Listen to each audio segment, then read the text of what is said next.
Hi. Now I figured we would, having spent a fair amount of time on the Navier-Stokes equation, let's write it down again and look at a couple of important mathematical aspects, just one really, which has to do with boundary conditions. We've alluded to this earlier, but I figure it's useful to emphasize that a little more. So to begin with, let me write down the Navier-Stokes equation once again. Right. So again in lab coordinates in the Eulerian frame plus u dot del. This is the usual thing, and instead of writing the pressure term, the gradient of pressure on the right hand side with a negative sign, I choose to write it here. Yeah. This will be the body's force and mu, where I want to emphasize that this is a vector Laplacian.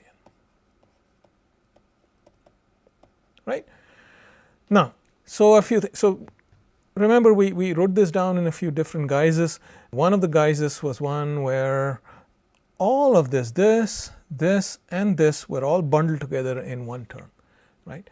Where, but this is a slightly more popular way of writing down the Navier-Stokes equation, and this entire term, as we know, is the viscous term. And this is what, in some sense, makes it the Navier-Stokes equation. If this was not there, if the viscous term was not there, this thing is just the Euler equation that you've seen earlier, which does not take viscosity into account. The first thing you should notice is that if the viscous term was not there, this entire thing has only, these are all spatial gradients, right? These are all spatial gradients. These would look like d over dx or d over dy. No d square x over dx square, no second derivatives, only first derivatives. First derivative, first derivative, first derivative in, well, these two are first derivatives in space, first derivative in time. So for the, so what I mean is that the Euler equation only first space derivatives, right? That's evident. Whereas the inclusion of the viscous term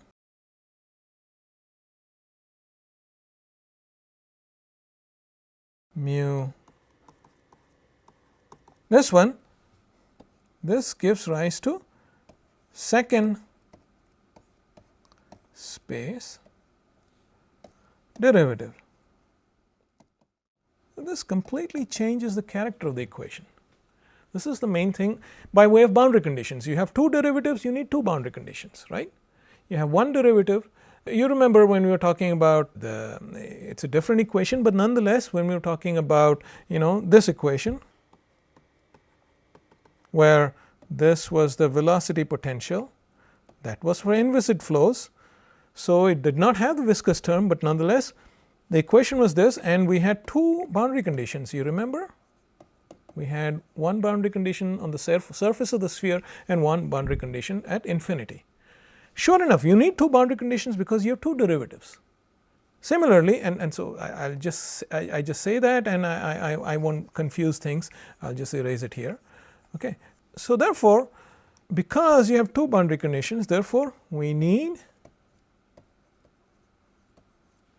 two boundary conditions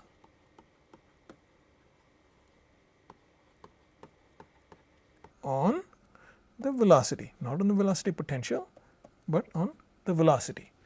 Okay. For instance, you might, on the surface of an object, you might want to specify both the normal as well as the tangential velocity, or maybe the tangential velocity and the derivative of the normal velocity, or some mixture thereof. maybe a Dirichlet, in other words, a Dirichlet boundary condition or a Neumann boundary condition or a mix. Either way, you do need two boundary conditions.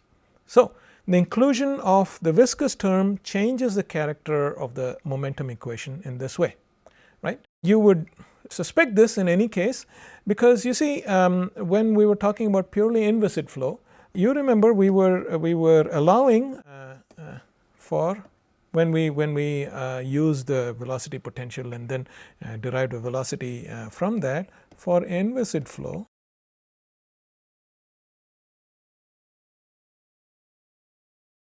we allowed infinite slip, as much infinite, I will tell you what this means, of tangential velocity.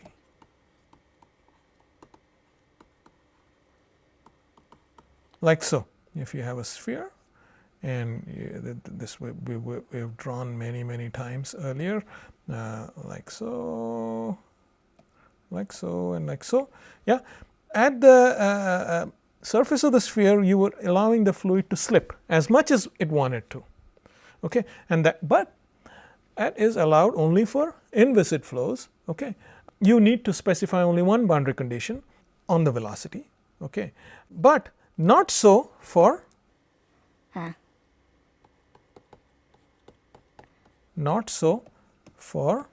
viscous flows. Now, this is intuitively obvious also, right? The whole point of viscosity is that the fluid sticks.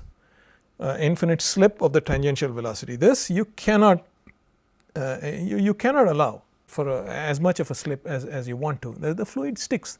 If it was honey flowing past a sphere, this is intuitively obvious, isn't it? So you would have to generally, you insist, generally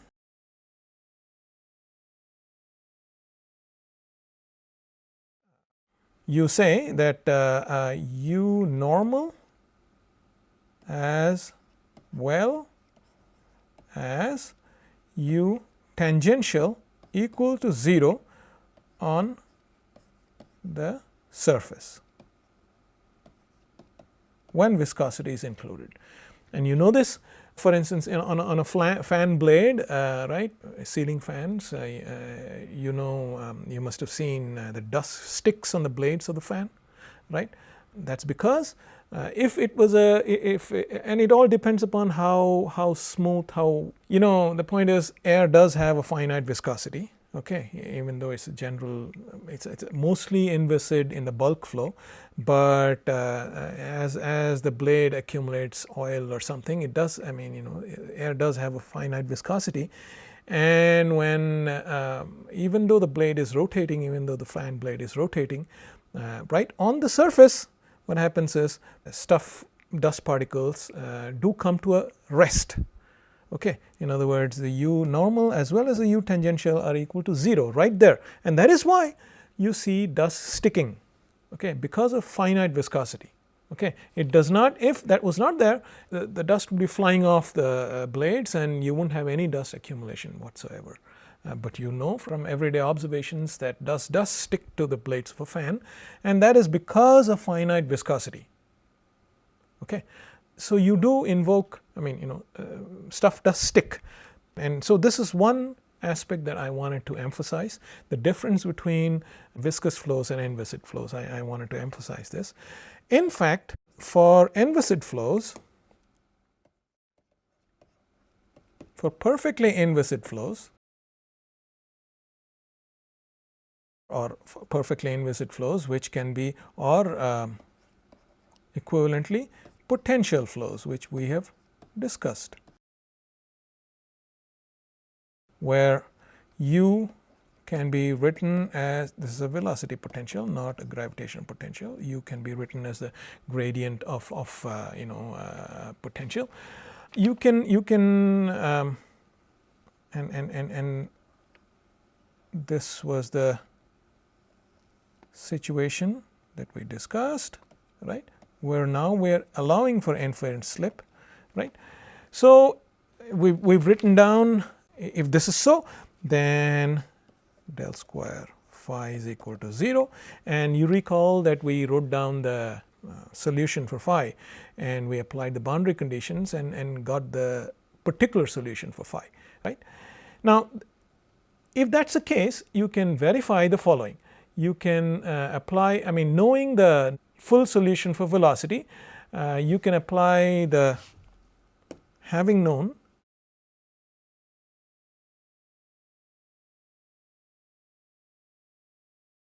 u from phi, of course.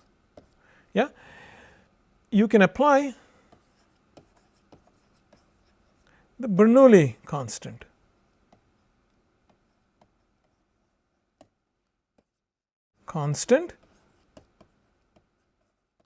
to get the pressure distribution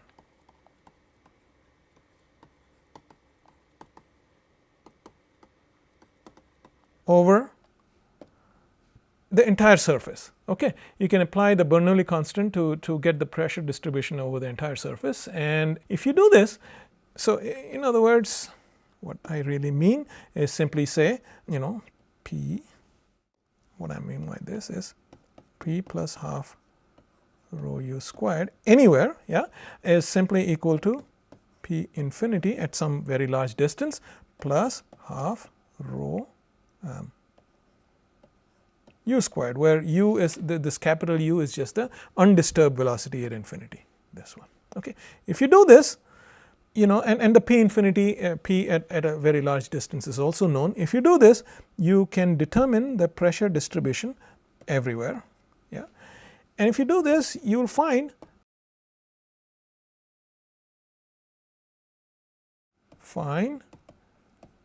that the pressure distribution is symmetric.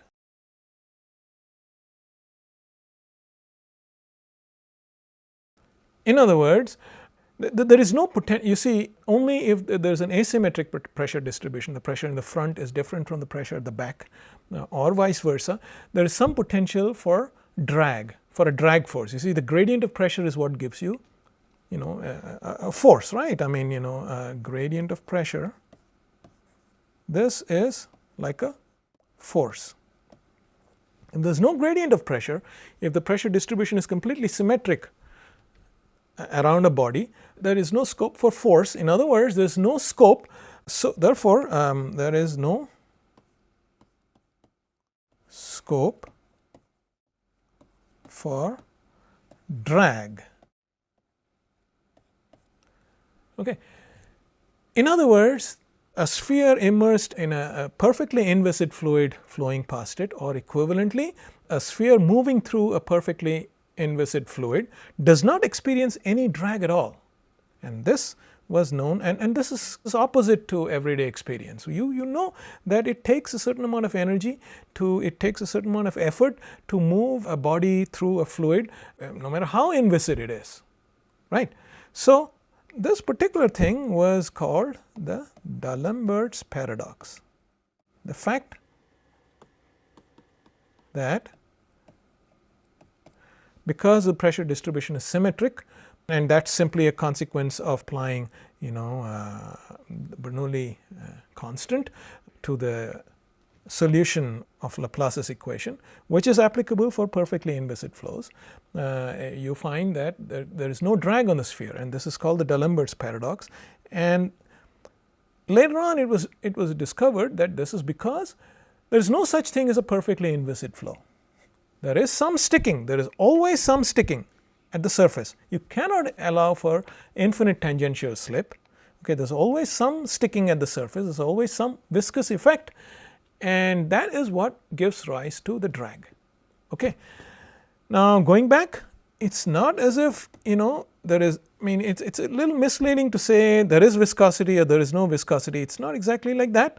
It is just that whether the viscous term is important or not depends not so much on it does depend upon the magnitude of the viscosity constant, yes it does, but it actually depends upon this combination. Okay. So, if the nabla square u, if the velocity derivatives are very large near the boundary, then this term at the boundary, near the boundary, this term assumes importance in relation to, of course, this and so on and so forth. Okay. Far away from the body of the fluid, the flow might well be largely inviscid, or inviscid to a very good approximation, because there is not much scope for change in velocity, and definitely not much scope for second derivatives.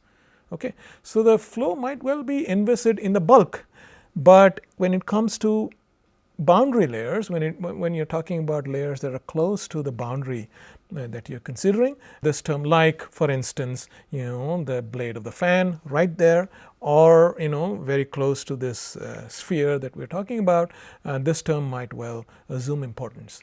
And so this gives rise to the viscous term becomes important. And this was my main point. When you're talking about an equation with a second derivative in velocity, you need to consider two boundary conditions.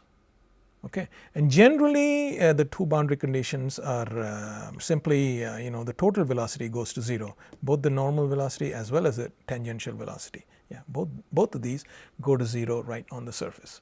So, this is the general sort of formulation. Okay. So, we will stop here for the time being.